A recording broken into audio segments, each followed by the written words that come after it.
and welcome to another episode of Mel on the Street. I'm so pleased today to be welcomed by Backner, the head producer and curator for the Decentraland Foundation. Thank you so much for joining me today, Bay. Thank you so much for having me. So to get started, and for our audience that might not know a lot about you or the foundation, can you give me sort of a background about how you got into this field, where you're coming from, and a little bit about the foundation? Yeah, I was sort of from both art and tech. So I started out both as an artist and also as a technologist across various startups around open source technologies. I then joined an NFT platform as their director of marketing and curation. And they bought 2 parcels in Decentraland at the height of the hype cycle around virtual worlds and metaverses. And they asked me to open a gallery. I was highly skeptical at the beginning, opened the gallery and was hooked from that moment on. So joined Decentraland first within the decentralized autonomous organization, the DAO. On the volunteering side, was contributing to things like committee decision making, which is all part of Web3 organization in decentralized economies. And then from there, created an arts collective and started creating virtual art fairs within Decentraland, virtual installations. We were picked up by people like Wired, Vogue magazine, Architectural Digest, and suddenly became a virtual worlds producer and artist. So began producing more and more for the Decentraland Foundation, and then at the beginning of this year joined full-time as the head producer and curator for the virtual world. So coming up next week, very exciting, from the 9th until the 12th of April is the Metaverse Fashion Week. Can you tell everybody a bit about that and what your role is there? Yeah, so I produce Metaverse Fashion Week. Metaverse Fashion Week is a 4-day event all about digital fashion and what's possible within virtual worlds and video games right now. I have created the show all about this concept of infinite identities, and I've been working with more than 47 different organizations, brands, panelists, creators on putting something together that really explores the whole range of self-expression within virtual worlds as it is right now. So what's the value in virtual worlds? What do people get out of it, and what do they go there for? Oh, it's a fantastic question, and it's a question that's becoming more and more important as geographies and politics shift right now. We're seeing virtual worlds as acting as a third space for self-expression. So people of all walks of life, all identities, all geographies coming together and exploring what it is to connect, to be social, to create, to contribute in a community, in a virtual world in which there are no limits. So there are no limits about how you express yourself, who you express yourself as, gender, age, anything you can think of in terms of identity and what you want to explore. That's what virtual worlds are really opening up for people. We see the importance of them coming through, especially with the younger generations, with the enormous interest in things like Fortnite and Roblox. What we're seeing is those generations growing up and wanting to talk about Web3 topics like ownership, community, true involvement, being able to create without limits. And then we're seeing that moving into virtual worlds in the Web3 space like Decentraland. So is there danger involved in that then, if anyone can be whatever they want to be? And if there's children then also being involved in it? Yeah, it's a really important question. Decentraland isn't an environment for children. It's an adults-only environment that's very explicit in terms of the conditions of the software. We have a really interesting conversation going on right now about moderation. We're really lucky in that the Decentraland Foundation oversees the technology, and we have the decentralized autonomous organization keeping us accountable in terms of content, in terms of centralization, in terms of accessibility. That means that in the virtual world itself, things like graphic violence, pornography, they have been decided by the community that isn't allowed within Decentraland. And the curation committee makes sure that isn't happening with wearables. And we have a lot of accountability around the builds themselves as well. There's a reporting process for anything that violates the terms and conditions and the terms of use of the platform.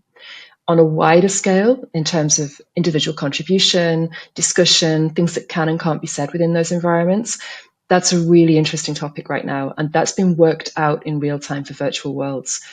as I say, for us, we're lucky that we have both sides. So we're always kept accountable by community and the DAO itself. It's something that we're seeing across all virtual worlds right now in terms of using AI for moderation, in terms of who controls those algorithms, who do they promote, who do they censor. It's an ongoing conversation. I would encourage anyone listening to really get involved with that because we're finding out what works in real time in 3D worlds. Yeah, that's a really interesting part of it. Thinking about Decentraland, and not only Decentraland, but all the different virtual worlds that people can join. Where do you see it moving in the future? What might be coming next? So yeah, integration. So we've been talking about spatial internet for the last year and a half. We've been talking about VR for what, 7 years now. We haven't seen that immediate uptick in technologies just because we haven't had the hardware. We're seeing the edges of that start to occur. We're seeing that integration in that whole spectrum of what we call XR. So, from completely immersive environments that we would say are virtual worlds or virtual reality installations, up until AR and augmented spaces where we're interacting with the real world.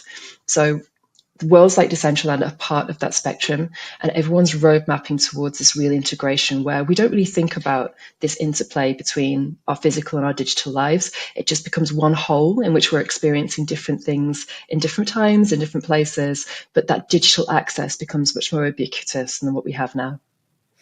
So, what's the business case? And is that evolving? Yes, it is. I mean, if we could look at Fortnite, a lot of the money in Fortnite is made by things like skins, what we would call digital fashion, wearables. Just like in real world economies, people want to express themselves, people want to connect, people want to buy things that are part of fan economies, really be part of different communities within the same space. We're seeing that more and more in terms of Decentraland.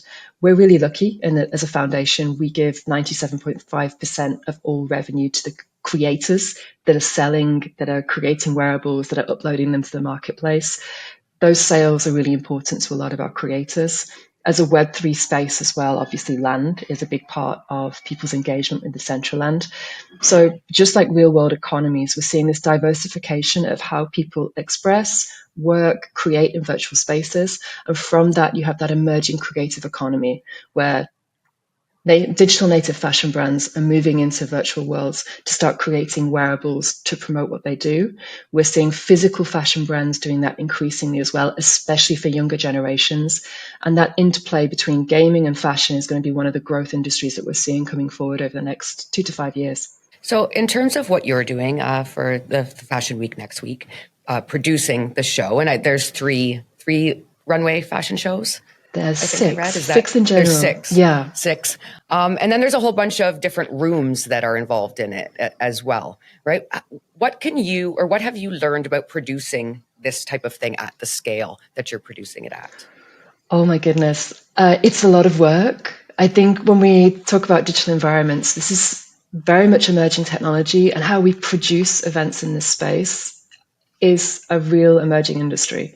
So if you can imagine having 16 brands and collaborators that are creating showrooms, six different organizations that have runways, from fashion brands to community organizations, the amount of organization in that in terms of delivering of assets, creation of 3D, checking across all of the marketing departments, all of the people that are creators as to their vision as being properly represented within world. That's really important to me as a producer from an artistic background, that someone like Jess Wiseman, an incredible 3D creator, has created something bespoke for Decentraland for the event. So it's important that we deploy that correctly, have all the links working, have it being as immersive and as impressive as possible to really showcase her work.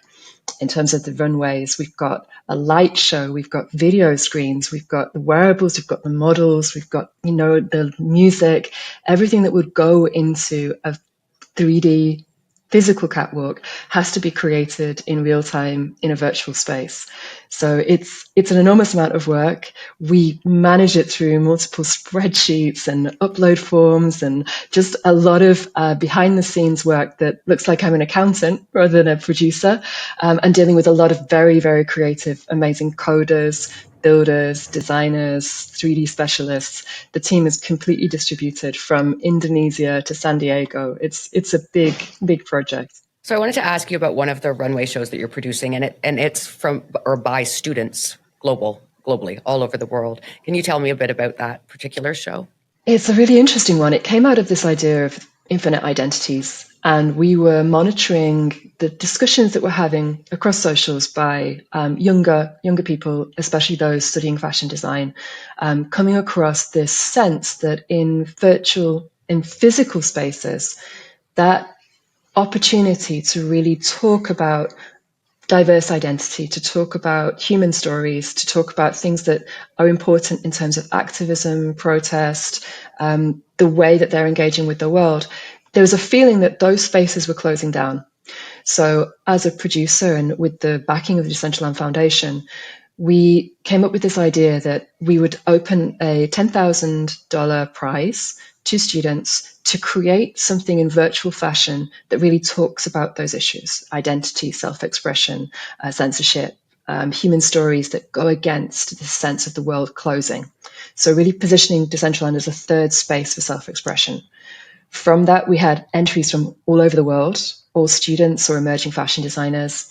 We had an amazing panel of judges, including Hypebeast, Harper's Bazaar Australia, Boys Club in Crypto, Instituto Marangoni in Miami, people really involved with what fashion can be in terms of self-expression and identity.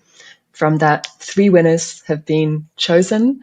They haven't been announced yet. That will go live on the catwalk, and those winners will walk out as virtual avatars with the clothing that they've created on the catwalk in a completely immersive catwalk show.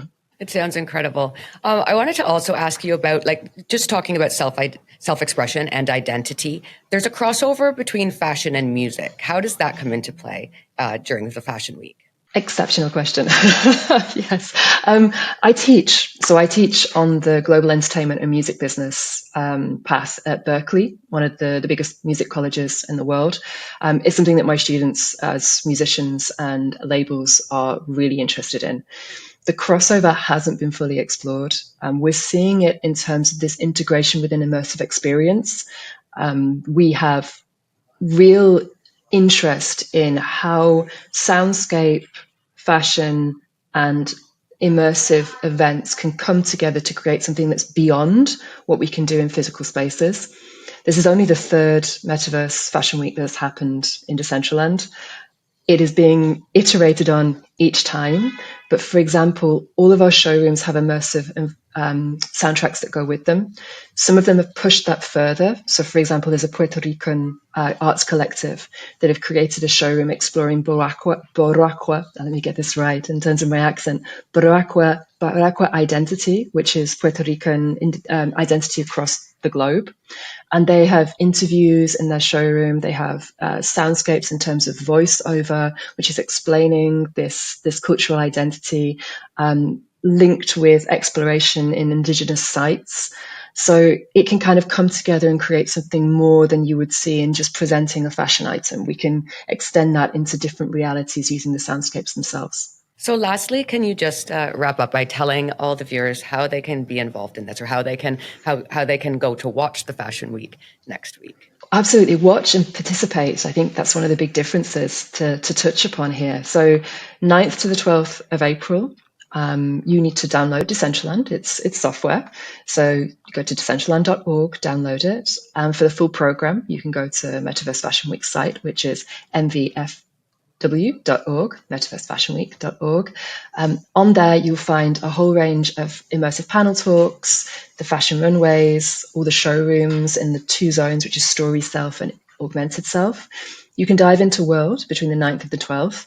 And importantly, you can start styling your avatar. So if you dive in, all of the showrooms have got different things to interact with, and many of them have got free wearables, these digital collectibles which you can use to style your own avatar.